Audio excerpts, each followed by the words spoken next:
नमस्कार. मी भाग्यश्री फाटक. मार्केट आणि मी हा सोप्या मराठीतून शेअर मार्केट समजावून सांगण्याचा माझा एक उपक्रम आहे. कधी कधी काही कमेंट्स मजेशीर असतात. माझी तब्येत नीट राहू दे, मला बरं वाटू दे, म्हणजे शेअर मार्केटच्या न्यूज मिळतील. मी तर पुढे जाऊन म्हणते शेअर मार्केटच्या न्यूज मिळवत नाहीतर न मिळवत पैसे मात्र मिळाले पाहिजेत असं आहे. तर आता पैसे मिळत नाही आहेत मार्केटमध्ये, कारण मार्केट ट्रम्प साहेबांच्या भोवती घोटाळत आहे. पण आता आज संक्रांत आहे, तिळगुळ घ्या, गोड बोला. तर गोड तरी बोलूया आणि आज निदान मार्केट सपोर्ट देईल अशी एक आशा करूया. काही लोक म्हणत आहेत आज संक्रांत आहे, काही लोक म्हणत आहेत उद्या संक्रांत आहे. जसं आपल्याला मार्केटच्या बाबतीत पैसे मिळण्याशी मतलब आहे, तसं संक्रांतीच्या बाबतीत आपण म्हणतो तिळगुळ खा, गुळाच्या पोळ्या खा आणि गोड बोला. तसंच आपण एका मार्गावरनं जाऊया. बोलाबोली ठीक आहे, मार्केटकडे वळूया. तर अमेरिकन मार्केट काल मंदीत होतं. मी जसं म्हटलं की ट्रम्पच्या भोवती मार्केट फिरत आहे, तर ट्रम्पने काल क्रेडिट कार्डावर 10% कॅप म्हणजे मर्यादा लावावी. क्रेडिट कार्डावर जो इंटरेस्ट रेट लावला जातो त्याचा सूतोवाच केलं. त्यामुळे जे शेअर क्रेडिट कार्डाच्या संबंधातले होते ते सगळे शेअर पडू लागले.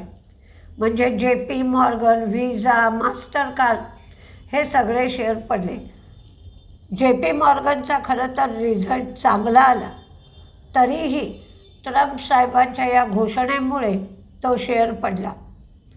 डेल्टा एअर त्यांनी निराशा केली. त्यांचे महागाईचे आकडे 2.7% एवढी महागाई आली. आणि इराणमधला जो तणाव चालू आहे इराणबरोबरचा, त्याने क्रूडचा दर मात्र 65च्या पुढे गेला. बॉन्ड यील्ड 4.18 झालं. डॉलर इंडेक्स 99च्या स्तराला आला आणि क्रूड 65च्या पुढे गेला. फॉरेन इन्व्हेस्टर्सची विक्री 1500 कोटीची, तर डोमेस्टिक इन्व्हेस्टर्सची खरेदी 1182 कोटीची. आज पॉलीकॅबमध्ये ब्लॉक डील होणार आहे. हे 3% डिस्काउंटवर ब्लॉक डील होणार आहे आणि ब्लॉक डीलसाठी बँकर सिटी बँक आहे. आता काल मार्केट अचानक का पडू लागलं? सुरुवातीला मार्केट तेजीत चाललं होतं. का पडू लागलं? तर ब्लूमबर्ग इंडेक्स सर्व्हिसेसमध्ये इंडियन बॉन्डचा समावेश ग्लोबल इंडेक्स या विभागात व्हायचा होता. ग्लोबल इंडेक्सला फ्लॅगशिप ग्लोबल ॲग्रिगेट इंडेक्स असं म्हणतो.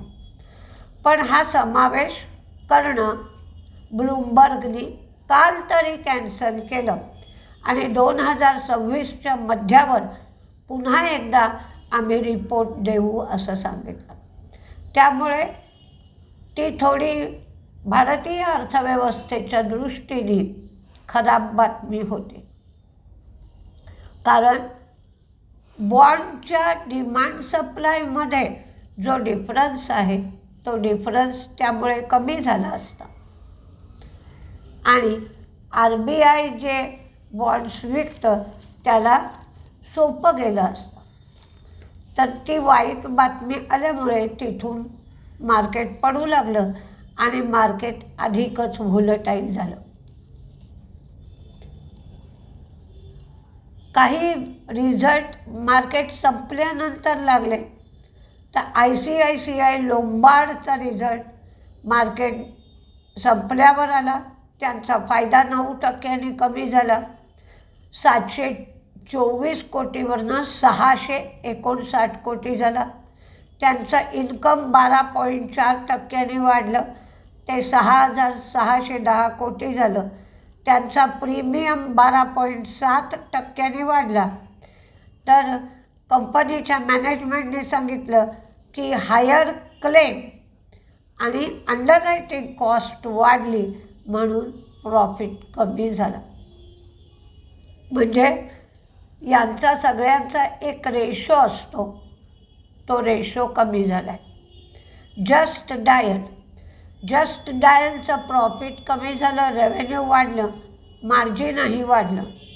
पण प्रॉफिट जे कमी झालं आहे ते 1 कोटीने कमी झालं आहे, रेव्हेन्यू 3 कोटीने वाढलं आहे. त्यामुळे स्टेबल रिझल्ट आहे असं म्हटलं तरी चालेल. टाटा एलेक्सीचं प्रॉफिट 29.7% कमी झालं आहे, रेव्हेन्यू 3.9% वाढला आहे आणि मार्जिनही वाढलं आहे. पण त्यांच्या ट्रान्सपोर्टेशन या विभागाने चांगली प्रगती केली आहे. काल बँक ऑफ महाराष्ट्राचा रिझल्ट चांगला आला, प्रॉफिट वाढले, NII वाढलं, प्रोव्हिजन्स त्यांनी कमी केल्या आणि ग्रॉस NPA नेट NPA दोन्ही कमी झाले. इटर्नलच्या बाबतीत एक पॉझिटिव्ह एक निगेटिव्ह अशा 2 बातम्या आल्या. MSCI इन्क्लुजनमध्ये त्यांचं वेटेज वाढण्याची शक्यता आहे म्हणून इटर्नलचा शेअर 292पर्यंत साधारण वाढला. पण सरकारने त्यांनी सांगितलं की 10 मिनिटात आम्ही डिलिव्हरी देऊ अशी जी योजना होती ती बंद करा असं लेबर मिनिस्ट्रीने त्यांना सुचवलं. पण कंपनीच्या मॅनेजमेंटने सांगितलं सध्या तरी त्यांनी काही बदल केलेला नाही आहे. प्रत्येक रिझल्टमध्ये आपल्याला आता लेबर कॉस्ट वाढली आहे आणि त्याच्यासाठी प्रोव्हिजन केली आहे असं दिसेल. कारण सरकारने ग्रॅच्युइटीमध्ये जी काही टक्केवारी कंपन्या देतात ती टक्केवारीमध्ये वाढ केली आहे. 5paisa.com किंवा 5 पैसा त्यांचं प्रॉफिट 24% कमी झालं आहे. म्हणजे पूर्वी होतं 16 कोटी, आता झालं 12.3 कोटी. तर रेव्हेन्यूसुद्धा 7% कमी झाला आहे. पूर्वी 85 कोटी होता, आता 76 कोटी आहे. थॉमस कुकने गुजरात सरकारबरोबर पर्यटनाला उत्तेजन देण्यासाठी करार केला आहे आणि व्हायब्रंट गुजरात आत्ता चालू आहे. तर त्याच्यामध्ये जे जे करार होतात त्याकडे सुद्धा आपल्याला लक्ष द्यायला पाहिजे. दुसरं, कोणती तरी प्रायव्हेट बँक मोठ्या प्रमाणावर वाढते आहे. काल सिटी युनियन बँक जोरदार वाढत होते. मध्यंतरी हसबाली यांनी शेअर्स घेतले, त्या दिवशी कर्नाटक बँक पण अशीच तुफान वाढली. कॅथॉलिक सिरियन बँक वाढते आहे. म्हणजे कोणाला तरी काहीतरी खबर आहे असं दिसत आहे की प्रायव्हेट ज्या बँका आहेत त्या बँकेतला स्टेक घेऊन, मोठ्या प्रमाणावर स्टेक घेऊन ती बँक आपली करायची अशी काहीतरी योजना दिसती आहे. कारण प्रायव्हेट बँकात आदली बदली कुठली तरी प्रायव्हेट बँक वाढते, तर त्या दृष्टीने तुम्ही त्या दिवशी कुठली प्रायव्हेट बँक वाढते आहे या दृष्टिकोनातून लक्ष द्या. कर्नाटक बँकेने खजाना झेड प्लॅटफॉर्म लॉन्च केला आणि या प्लॅटफॉर्मवर secure real time paperless receipt सिस्टीमचा फायदा ग्राहकांना घेता येणार आहे. NCL India renewable energy project डेव्हलपमेंटसाठी गुजरात राज्य सरकारबरोबर 25,000 कोटी गुंतवणूक करण्यासाठी त्यांनी करार केला आहे. अजंता फार्मा ही आयर्लंडला आर्म सुरू करणार आहे, तर HFCLनी त्यांचा पोलंडमधला आर्म बंद केला आहे. बिर्ला सॉफ्ट बेल्जियमच्या बॉडीनी त्यांना 11,796 युरो एवढी पेनल्टी लावली आहे. बिर्ला सॉफ्टला बेल्जियमच्या बॉडीनी. सागर सिमेंटनी आंध्र सिमेंटमधला 7.5% स्टेक विकला आहे.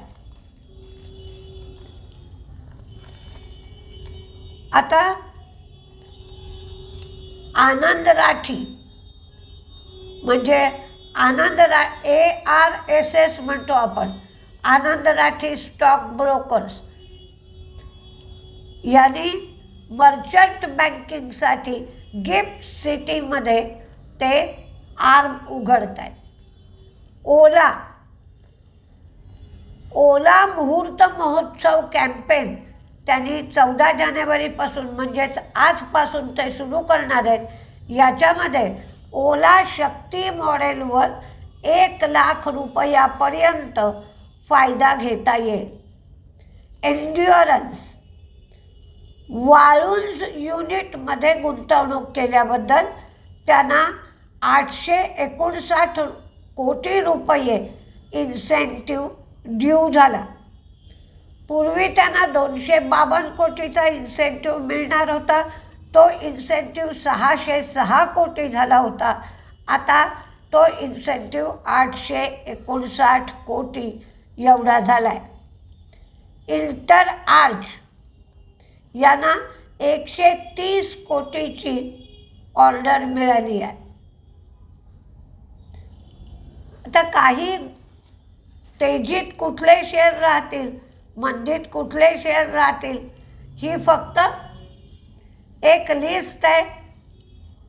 शेवटी तुम्ही अभ्यास करून जे काय घ्यायचं नाही घ्यायचं ते ठरवा. हे बातम्यांवर अवलंबून आहे, पण मार्केटमध्ये इतका सध्या गोंधळ चालू आहे की काय होईल काय नाही हे सांगता येत नाही. शेवटी पैसा तुमचा आहे, नुकसान झालं तर तुमचं होणार आहे. त्यामुळे तुम्ही अभ्यास करून ठरवून काय होतं आहे ते मार्केटमध्ये बघून मग घ्या. पण एवढी अतिमंदी मार्केटमध्ये होईल असंही वाटत नाही. त्यामुळे एखादा शेअर अति पडला आहे, एकदम 20% पडला आहे, लोअर सर्किट लागला आहे, तर अशा वेळेला जर शेअर चांगला असेल तर तुमच्या ऐपतीप्रमाणे ते शेअर तुम्ही कमी भावाला गोळा करून एक शॉर्ट टर्म इन्व्हेस्टमेंट करू शकता. बघूया. पण क्रूड वाढलं आहे, त्यामुळे ONGC, ऑइल इंडिया, HOEC हे शेअर तेजीत राहू शकतात. चांदीचे भाव वाढलेत म्हणून MMTC आणि हिंदुस्तान झिंक. क्रूडसाठी ONGC, oil India, HOEC, NLC, Tata, LXC हे सगळे तेजीत राहतील म्हणून मी दिले. कारण आयशर मोटरचं जसं एनफिल्डकडे सगळ्यांचं लक्ष असतं, तसं टाटा LXCच्या बाबतीत ट्रान्सपोर्टेशन विभागाकडे लक्ष असतं आणि त्या विभागाचा रिझल्ट चांगला आहे. भारती हेक्झा आता NSCचा IPO येणार आहे म्हणून NSCमध्ये ज्यांचा स्टेक आहे ते शेअर अधूनमधून वाढू शकतात. त्याच्यामध्ये IFCIचाही स्टेक आहे आणि ITI याचाही स्टेक आहे. तर तुम्हाला वाढत असतील तर इंट्राडे करता येऊ शकतो. बॉम्बे स्टॉक एक्सचेंज, नंतर CCL products, NTPC green, Kotak bank आजपासून स्प्लिटचा जो दर चालू होईल त्याप्रमाणे, central bank Bajaj auto, Chetak electric व्हेकलचं नवीन मॉडेल ते लॉन्च करत आहेत. ICICI Pru, LTI Mindtree, Indus tower, Spark, 5 Paisa, doctor Reddy's, बजेटसाठी PI इंडस्ट्री आणि FACT, IIFL, ITI, IFCI, Aditya Birla sun life AMC, IKS, Titan, just dial, Kirloskar ferrous, Punjab national bank, bank of Baroda, PNB. काल DCB वाढत होती म्हणून DCBकडे लक्ष द्या. तर मंदीत 2च शेअर दिले ICICI लोंबार्ड, कारण आपण सगळ्यांच्या या कंबाईन रेशोकडे बघतो तर त्यांचा कंबाईन रेशो खराब झाला आहे. आणि SBI कार्ड. तर आज काय होतं आहे हे बघायला पाहिजे. रोज गोंधळ चालूच असतो. त्यातून उद्या निवडणुकीनिमित्त मार्केटला सुट्टी आहे, तर सावधगिरीने ट्रेड करा एवढीच माझी विनंती आहे. तिळगुळ घ्या, गोड बोला. नमस्ते.